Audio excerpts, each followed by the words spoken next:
ಓಂ ಶ್ರೀ ಗುರುಭ್ಯೋ ನಮಃ. ಪಾಂಡವರನ್ನು ಪರೀಕ್ಷೆ ಮಾಡಿದ ಕೃಷ್ಣ. ಅರ್ಜುನ ನರನಾದರೆ ಶ್ರೀಕೃಷ್ಣ ನಾರಾಯಣ. ಅಂದರೆ ಕೃಷ್ಣಾರ್ಜುನರು ನರನಾರಾಯಣರು. ಇವರನ್ನು ಆದಿಋಷಿಗಳು ಎನ್ನುತ್ತಾರೆ. ಇಬ್ಬರು ಒಂದೇ ಸಮಯದಲ್ಲಿ ಜನಿಸುತ್ತಾರೆ. ಹೀಗಾಗಿ ಇವರಿಬ್ಬರದು ಜನ್ಮಾಂತರದ ಸಂಬಂಧ ಎನ್ನುತ್ತಾರೆ. ಹೀಗಿದ್ದರೂ ಇವರಿಬ್ಬರ ನಡುವೆ ಯುದ್ಧ ನಡೆಯಬೇಕಾದ ಪ್ರಸಂಗವೂ ಬರುತ್ತದೆ. ಅದು ಕುರುಕ್ಷೇತ್ರ ಯುದ್ಧಕ್ಕೆ ಮೊದಲೇ ನಡೆದ ಘಟನೆ. ಒಂದು ದಿನ ಕೃಷ್ಣ ದ್ವಾರಕಾದ ಯಮುನಾ ನದಿಯಲ್ಲಿ ಸಂಧ್ಯಾ ವಂದನೆ ಮಾಡುತ್ತಿದ್ದನು. ಅವನ ಜೊತೆ ಅವನ ಸ್ನೇಹಿತ ಕೌಶಿಕನು ಇದ್ದು ಅವನೊಂದಿಗೆ ತಮಾಷೆಯಾಗಿ ಮಾತನಾಡುತ್ತಾ ನದಿಯ ನೀರನ್ನು ಅಂಗೈಯಲ್ಲಿ ತೆಗೆದುಕೊಳ್ಳುತ್ತಾನೆ. ಅದೇ ಸಮಯಕ್ಕೆ ಗಯ ಎಂಬ ಗಂಧರ್ವ ತನ್ನ ಪತ್ನಿಯರೊಡನೆ ವಿಮಾನದಲ್ಲಿ ಕುಳಿತು ಗಗನದಲ್ಲಿ ಸಂಚರಿಸುತ್ತಿದ್ದ. ಅವನು ಸುಂದರವಾದ ದ್ವಾರಕಾನಗರ, ಅಲ್ಲಿನ ಪ್ರಕೃತಿ ಸೌಂದರ್ಯ ಕುರಿತು ಪತ್ನಿಯರಿಗೆ ವಿವರಿಸುತ್ತಾ ಅದರಲ್ಲಿ ಮೈಮರೆತಿದ್ದ. ಶ್ರೀಕೃಷ್ಣನು ಸಂಧ್ಯಾವಂದನೆ ಮಾಡುವ ಸಮಯದಲ್ಲಿ ಸರಿಯಾಗಿ ಕೃಷ್ಣ ನಿಂತಿರುವ ಮೇಲ್ಭಾಗದಲ್ಲಿ ಗಯಾನ ವಿಮಾನ ಬಂದಿತು.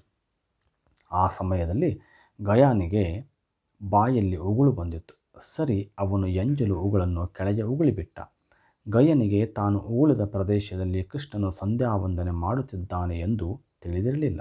ಹೀಗಾಗಿ ಅವನು ಉಗುಳಿದ ಎಂಜಲು ಸಂಧ್ಯಾವಂದನೆ ಮಾಡಲು ಕೃಷ್ಣನು ಅಂಗೈಯಲ್ಲಿ ಹಿಡಿದಿದ್ದ ನೀರಿನ ಮೇಲೆ ಬಿದ್ದಿತು.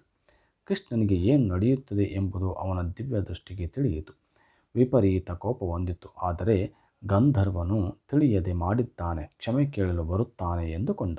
ಆದರೆ ಆ ಗಂಧರ್ವನು ತನ್ನ ಪತ್ನಿಯರ ಜೊತೆ ರಸಿಕತೆಯಲ್ಲಿ ಮೈಮರೆತಿದ್ದು ಇದನ್ನೆಲ್ಲ ಗಮನಿಸದೆ ಮುಂದಕ್ಕೆ ಸಾಗಿದನು.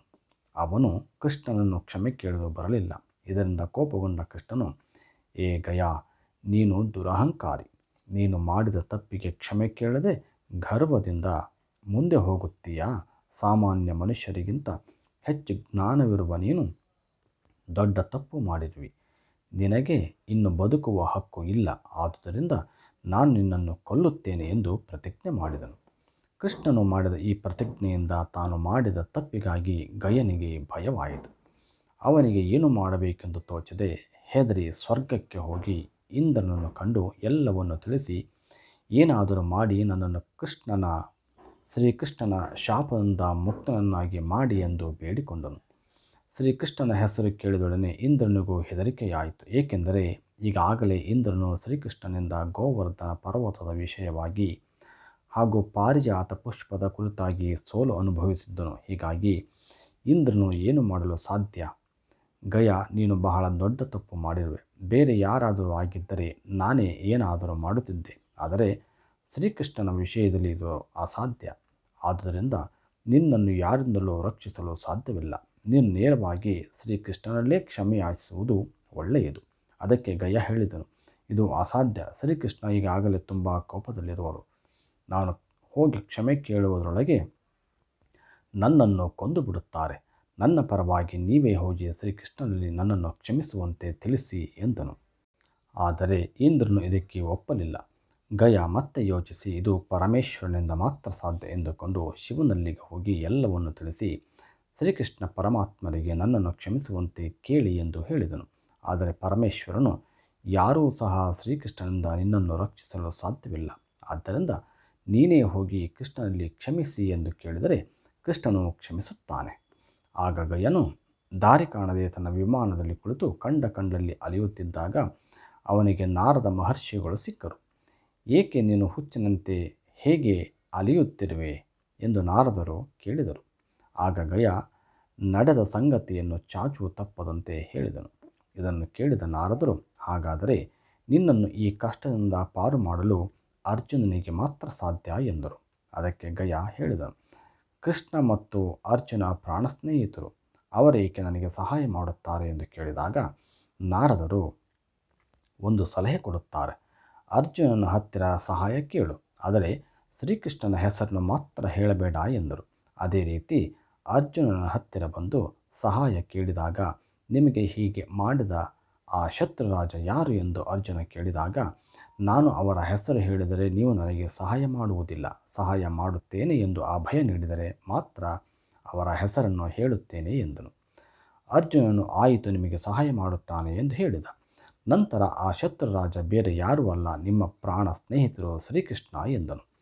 ಇದನ್ನು ಕೇಳಿ ಭೂಮಿಯೇ ಕುಸಿದು ಹೋದಂತೆ ಅರ್ಜುನನು ತಲೆಯ ಮೇಲೆ ಕೈ ಹೊತ್ತು ಕುಳಿತುಬಿಟ್ಟನು. ಇದು ನನ್ನಿಂದ ಸಾಧ್ಯವಿಲ್ಲ, ನೀವೇ ಹೋಗಿ ಅವರಲ್ಲಿ ಕ್ಷಮೆ ಕೇಳಿ ಎಂದನು. ಆ ಸಮಯಕ್ಕೆ ಧರ್ಮರಾಯನು ಬಂದು ಅರ್ಜುನನ ಶರಣಾರ್ಥಿಗಳಿಗೆ ಬಂದವರನ್ನು ರಕ್ಷಿಸುವುದು ಕ್ಷತ್ರಿಯರ ಧರ್ಮ ಎಂದು ಧರ್ಮರಾಯನು ಹೇಳಿದನು. ಇದನ್ನೆಲ್ಲ ನೋಡುತ್ತಿದ್ದ ಭೀಮ ಗಯನನ್ನು ಎಳೆದು ಕಟ್ಟಿ, ಇವನನ್ನು ನಾವೇ ಶ್ರೀಕೃಷ್ಣನಿಗೆ ಒಪ್ಪಿಸೋಣ ಎಂದನು. ಧರ್ಮರಾಯನು ಧರ್ಮಕ್ಕೆ ವಿರುದ್ಧವಾಗಿ ನಡೆಯಬಾರದು ಎಂದು ಬುದ್ಧಿ ಹೇಳಿದನು. ಇತ್ತ ನಾರದರು ಶ್ರೀಕೃಷ್ಣನಲ್ಲಿಗೆ ಹೋಗಿ, ಗಯ ಅರ್ಜುನನ ರಕ್ಷಣೆಯಲ್ಲಿದ್ದಾನೆ ಎಂದರು. ಕೃಷ್ಣನು ಮುಗುಳ್ನಕ್ಕು ಅರ್ಜುನನಿಗೆ ಗಯನನ್ನು ತನಗೆ ಒಪ್ಪಿಸುವಂತೆ ತಿಳಿಸಲು ತನ್ನ ಸ್ನೇಹಿತ ಅಕ್ರೂರನನ್ನು ಕಳುಹಿಸಿದನು. ಅಕ್ರೂರನು ಕೃಷ್ಣ ಹೇಳಿದ ವಿಚಾರವನ್ನು ಅರ್ಜುನನಿಗೆ ತಿಳಿಸಿದನು. ಆದರೆ ಅರ್ಜುನನು ಇದಕ್ಕೆ ಒಪ್ಪಲಿಲ್ಲ. ನಂತರ ಕೃಷ್ಣನು ತನ್ನ ತಂಗಿ ಸುಭದ್ರೆಯನ್ನು ಕಳಿಸಿದನು.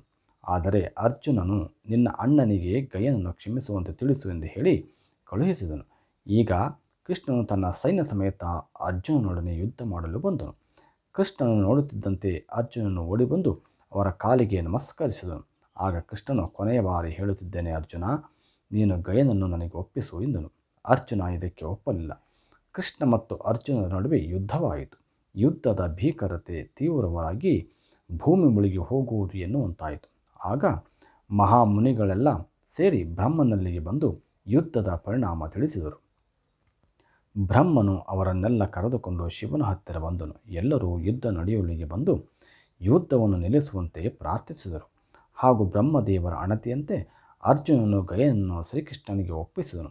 ಕೃಷ್ಣನು ಗಯನನ್ನು ಸಂಹಾರ ಮಾಡಿದನು. ನಂತರ ಮಾತು ಕೊಟ್ಟಂತೆ ಬ್ರಹ್ಮದೇವರು ಗಯನನ್ನು ಬದುಕಿಸಿದರು. ಗಯನು ಎಲ್ಲರಿಗೂ ನಮಸ್ಕರಿಸಿ ಹೊರಟು ಹೋದನು. ದೇವತೆಗಳೆಲ್ಲರೂ ತಮ್ಮ ತಮ್ಮ ಲೋಕಗಳಿಗೆ ಹಿಂದಿರುಗಿದರು.